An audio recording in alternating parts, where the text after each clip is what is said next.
for her so much that she wouldn't even have to wear a mask to be a part of the cast. She wouldn't even have to do much, but just stand there and the bitch would be a fucking joke. Okay, all she had to do is just stand there and I mean, like, whole arena, whole theater laughing. Like, I mean, like, that's the punchline of the movie. Like, the movie by the end, just cut to a picture of Cardi B. All you gotta do is put a picture of her on the screen. I'm laughing. Like, no, like, I'm not even being funny. Like, y'all, if you, like, really drunk or really high, fuck that. You don't even gotta be high to laugh at this bitch. Just put her face on the screen for, like, 10 seconds. The whole crowd will go, but they're gonna be they're gonna be laughing so hard that if somebody's pregnant in the audience watching, they're gonna give birth to that child. Like, that's just how funny it'll be to see her on the screen. Like, it's just hilarious, right? But I wonder why she declined. Okay, I think it's because she would look too similar to the mask. They didn't want to get the characters confused. You know, like, if you got on, like, the scary movie mask from a very, like, you know, horror film, and then you have Cardi B beside the person, they're gonna be like, wait, who's who? Is that Cardi B or is that the Scream mask? Is that Cardi B or is that, you know, the Purge mask? Like you wouldn't know. You wouldn't know, right? But yes, Cardi B has turned down deals, right? But let's talk. Are you all upset about that? Are you happy about it? Or you don't really care? Let's get into that tea, okay? Cardi, why'd you decline Scary Movie? Maybe they weren't paying enough. Okay. I can see that. I did see some fans say they weren't paying enough for her, but Cardi needs to take every deal she can get. Every deal. But then again, she have to memorize lines, memorize stuff, take time out for it. And maybe, just maybe, it probably isn't something that she wants to do, you know? So let's talk about that down below. Let's chat, y'all. Okay, Lotto, I see you, little girl. Lotto has gotten a 7.3 on Pitchfork for her new album, Big Mama. My fault, y'all. My tongue keeps slipping today. I don't know what's going on. Maybe it was... Anyway. No, but Lotto, sweetie, please don't look at this rating and think you're doing good. You're not. Please don't take this rating seriously. Like, I want you to take this rating with a grain of salt. Because, no. Okay? I don't think this rating fully encapsulates, like, you know, the full audience of people who played it. This is, like, maybe your demographic. You know, let's be real. All critics are not going to tune into a Lotto album. They're just not. You know?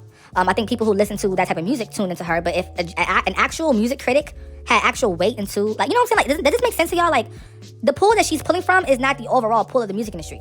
The people who reviewed that album are only rap people and rap fans, people who like the music, you know? And no shade, they sparing you, sis. They sparing you. They letting that pregnant belly give you sympathy for a higher rating on the cover. No.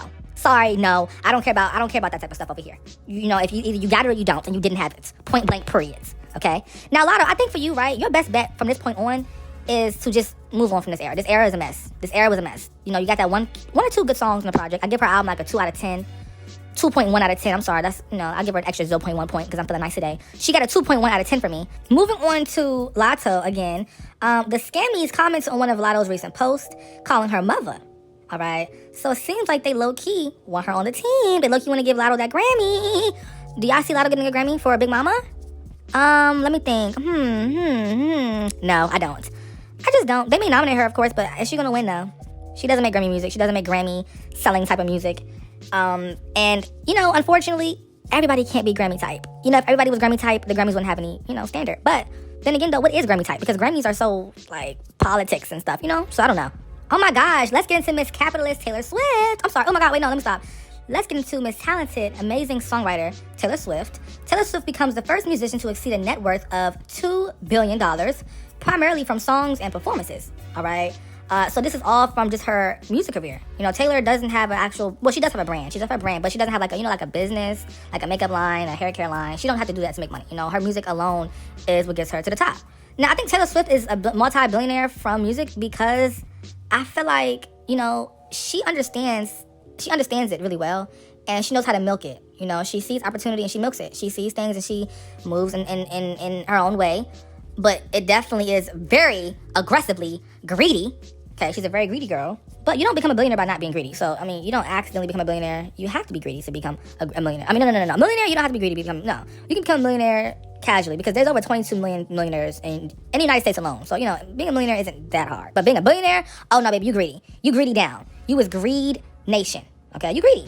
But, you know, I wonder, you know, after you make all the billions, why do people want to make more? Because I feel like for me, would I stop if I make $1 billion? No, I won't stop. Have y'all ever seen that one girl in school, right, who wanted to be the center of attention so bad that, you know, she sees that her best friend is fighting, or she sees a girl in her class or whatever in the school fighting, right? So she wants to have her own beef too, not because she actually has an issue with the girl, but because she wants to get the attention that she sees the other girls get from fighting in school too. Yeah, that's Miss Trim. Trim, you're corny. Stop. Okay, she's online throwing shots to Ice Spice, and I'm like, what Ice Spice? She's not worried about you. Okay, Miss Trim is on here saying, oh, I'm the princess. Don't get the princess tatted on you unless you are really the princess. So she's saying to Ice Spice, baby girl, you're not that girl. You're going to have to stop doing this. You got to stop, you know what I'm saying, trying to claim the princess because you're not that girl. But Trim, you aren't the princess either. For all you there You're not. Just get over it. It's me. It's me. I'm here. Oh, okay. Double CC on my body. Like, I need them to just stop it. Just stop it. Don't get no tattoos. Don't get nothing because, you know, I'm really finna step. Don't even mark it on your body. Because you're not the princess. Run that shit. Don't mark nothing on your body. Who the fuck does she think she is, for real? Okay, who do you think you are? Like, you're talking a lot. You're doing a lot of talking, Trim, and it's kind of corny. It's kind of corny. You're showing your age. You know, you rap about being 19 or 19, 19, 19. You acting your age, and it's not cute.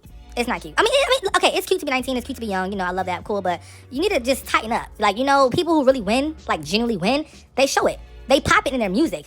You know, when you get in the studio, you be talking about nothing. You know, you talk about, let's be real, your music don't say nothing. But I do love how the girls, they know better than to say they're the next queen of rap. The girls know better than to say, oh, I'm the new queen of rap. They know better. I love that for them. You know, I love how they're not getting in a booth and they're not doing videos saying, oh, I'm the new queen. I love how the girls are arguing over second place, third place, fourth place, fifth place. Okay, it's amazing. Y'all know who the queen is. Don't you ever play in your life. Okay, Trim? Okay. Now, let's get into this tea, right? Why does Trim think that you have to have beef to become, you know, a popping rapper? You don't need to have beef. You don't need it. But is it cool? I guess it kind of gives you a little bit of a storyline. But I feel like any beef with Ice Spice is a forced storyline. It just feels forced. I don't care. You know, any forced storyline with Ice Spice, I'm not taking your beef seriously. And no shade, Trim, but you be looking a hot-ass mess. Your outfits be looking a hot, tacky mess. Like, you be thinking you're giving cute and cunt, but you be giving a mess. Before you want to get into being the princess of anything, let's get your wardrobe straight first. Let's get your outfit straight first. Like, you like a freaky superhero. What are you wearing? Okay, this Baps wannabe hairstyle. Then you got this, like, fucking Frozone suit with this damn aluminum foil corset. Sis, you look a mess. You look a hot mess, actually. Before you want to be getting into all the antics about who's number one and this and who's number two, let's make sure your appearance is up to date. Let's make sure your appearance gets done. Because right now, girl, I hate your outfits. I hate your looks. I really do. I cannot stand how you appear at shows, at Instagram pictures. We hate your look today and every day. So let's get to that first. I'm not an Ice Spice defender, but I'm just saying, before you want to get talking all this big mess, let's make sure you can actually show up to an event or show up to an actual Instagram photo op and look decent. Like, homegirl, you be looking wild as shit. Like, you really be looking wild as shit. Like, I'm not trying to be mean, but sis, hang it up. If I call up your shawty right now, she picking up. Okay, she picking up. And it seems like Iceman has been picking up too, because it has surpassed over 1 billion streams on Spotify in only, 17 days, 18 days. Wow, okay. Iceman has been going insane, okay? Drake's Iceman has now surpassed over 1 billion streams. We are all proud of Drake, right? Who not proud of Drake? Show your hands. Who mad at Drake? Comment down below, okay? I guess all the Jay-Z fans mad, child. But no, if you're a Jay-Z fan watching me, please don't watch me. I don't care. Like, please don't watch me. You're weird. Like, you support Jay-Z in 2026? Like, please, like, come on now. Anyway, but no, I love Iceman because Iceman grew on me badly. I do like it. Is it, you know, once you kind of remove the expectation of his past work and stop attaching Drake to this bigger, better image, and stop attaching Drake to this, you know, artistic artist that has hits like Take Care and, you know, views. It's a pretty decent album. Iceman is pretty decent. Once you remove the past from Drake, it's amazing. You know, once I stop giving him so much emotional weight from nostalgia, I can enjoy Iceman. You know, like just casually listening to it. I played it when I was cleaning my house, cleaning up the tables and stuff. You know what I'm saying? Do a little 1, 2, wipe, Kleenex, Windex. Ooh, this sound good. You know what I'm saying? Like with each spray of my Windex bottle, the album sounded better and better. Like every time I scrub the floor with the Swiffer wet jet, the music just start banging. I don't know. Like every time I start to, you know, use my paper towel to wipe off my desk, like the music just start hitting. Like I don't know. Like with each wipe and with each scrub, Iceman started banging. I'm like, damn, nigga, you can't. Like, ow, ow, ow, ow. Moving on to Barb's, they are responding to the Cardi B and Lotto beef. You know, Cardi B issued her apology and stuff, but Barb's are saying, I'm loving seeing these two girls who got on a song together to spite Nicki Minaj end up eventually falling out. You know, they love the fact that these girls are falling out, you know, because let's be real, their link up was not authentic. These girls' link up was not authentic, but that's what happens when you all are only cool because you have a common enemy. Now, it's crazy because all the rap girls are not cool. Glow and Megan fell out. Megan and Cardi got fake friendship for the music career. Lotto, Cardi B, not cool. Ice Spice, Lotto, not cool for real. They're only cool for the industry. Sexy Red, I don't know. No. She don't like Megan, okay? Who else? Sweetie got beef for Cardi B. Cardi B got beef for Bia. Cardi B got beef for JT. JT got beef for Carisha. Carisha got beef for JT because of Santana. It's just so much. Like, the rap girls are never going to be cool. They're never going to be friends. And even if they are friends, it's industry. It stops at industry friends, okay? The only people who I'm surprised not cool is JT and Carisha because they came in the game together. Like, they're supposed to be sisters. Y'all got in the game and lost yourself. That's sad. But yeah, I am happy too to see these girls self-destruct. It's amazing to see. I'm happy these girls are beefing in terms of Lotto and Cardi B because, you know, don't try to come in the game and do a little diss track to Nicki Minaj. Okay, that put on the floor was a diss track to Nicki. I don't care what y'all gotta say.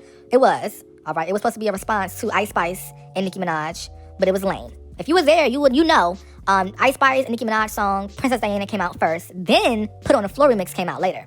Okay, if you know, you know, but that's only if you was there around 2023. Moving on to Nicki Minaj again. Beauty and the Beat by Justin Bieber featuring Nicki climbs back to number 3 on global Spotify, earning over 5 million streams. Okay, I see you. A little left cheek, right cheek, left cheek, right cheek. Okay, I'm loving this. I am. Now, this is good news because, you know, the song was kind of slipping from number 1, but it's not free falling on the chart. You know, this song was like number 1 for like 31 days, 35 days. Like, it's just going crazy. So, you know, to see the song still stable and still, you know what I'm saying, on top just shows you that, you know, the rain is not going nowhere anytime soon. But a lot of fans are wondering why Nicki Minaj is so quiet right now. You know, she got something in the tuck. You know what I'm saying? When she get real quiet, she got something coming. Okay? But I don't know when. You know, can y'all imagine, like, at this point of the year, right? We would have had a new Nicki Minaj album for 2.5 months by now. Wait. April, May. Yeah, like 2.5 months by now. Like, you know, isn't that crazy? We would have had a whole full body of work. But, you know, things change. Uh-oh, where are my Billie Eilish and Ariana Grande fans at? It seems like there's some tea. So fans think Billie Eilish might feature on Ariana Grande's upcoming album Petal after both artists' teams hosted a streaming party and Eilish posted a studio photo shortly afterward. Would you be here for it? I would be here for it. You know, Billie Eilish, she gets into that darker feel of music. Ariana Grande's new era, Petal, is more about darker tone, darker feel, kind of going to that The Weeknd thriller type of feel.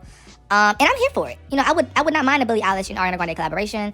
You know, and I wouldn't even really mind them as a couple, but that's me being messy. But yes, Billie Eilish and Ari, that would be really cute. Comment down below, are you all here for it? Okay.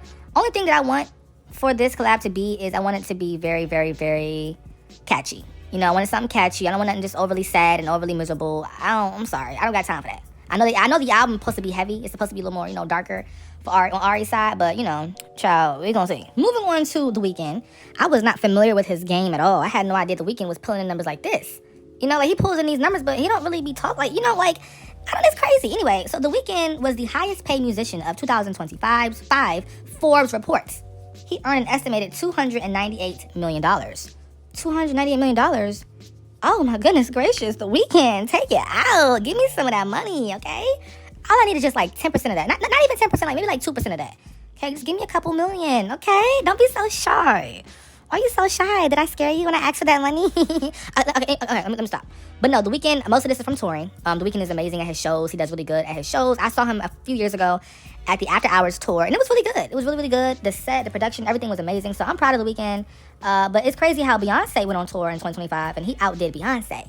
But Beyonce, her tour was kind of short. You know, she didn't really go that long because, you know, Cowboy Carter wasn't as long in terms of Renaissance and her Formation tour. You know, it was like only 30-something shows, you know, 40 shows, you know. Moving on to Doja Cat, y'all, she was on live crying, bawling her eyes out. She was sad that she had to cancel a show. Okay, wow. I'm surprised she's this emotional about these things. Normally, she would just cancel it and move on with her day. But Doja Cat really, I guess she's learned from treating her fans badly that, you know, you can't be that like that. You know, you cannot be like that. Let's get into this tea. Out there and be with you guys and be able to do my show. The weather was not going to get any better, but I do love you. I felt so good. I felt like I had energy. I had energy and I had like joy. I was so excited. I felt ready to go. My knee doesn't hurt. I've had not an injury, but something happened to my knee. My patella was too soft, and it's hurt a little bit for the last couple weeks, but I'm fine. But like my knee feels good. I'm rested. I know it's not my fault. Like, yeah, it's the weather, but I'm sorry. And I really wanted to give you a great show tonight. I will be back, and I'm gonna come back with a fire that you've never seen, and I'm gonna come back with my heart as big as it can be. I wanted to figure something out for tonight, but the way that things are legally, you know. Now, I do believe these tears are real. People were saying, oh, she's fake crying, she doesn't have a reason to fake cry, so this is definitely real. But okay, Doja Cat, I see you. Look at you feeling all sorry for your fans, okay? But y'all, let's talk, let's chat down below. Aw, I'm sorry, y'all. You can't go see her in concert. I'll be mad too, no shade. I'll be mad too if my artist canceled on me. Child, refund immediately, okay? But all right, y'all, if you enjoyed this video, please be